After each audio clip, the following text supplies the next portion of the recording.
দেখলাম রাসূলুল্লাহ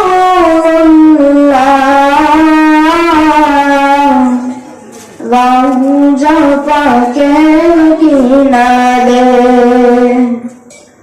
আমি কেঁদে কেঁদে হলাম গোসারা, ধন্য করো আমারে।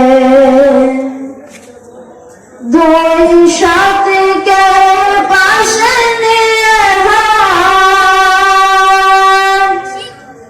ঘুমিয়ে আছেন নিঝুম নীলায়। দুই সাথীকে পাশে নিয়ে ঘুমিয়ে আছেন নিঝুম নীলায়। সারা দাও রাসূলুল্লাহ, ডাকে আদম তোমারে। সারা দাও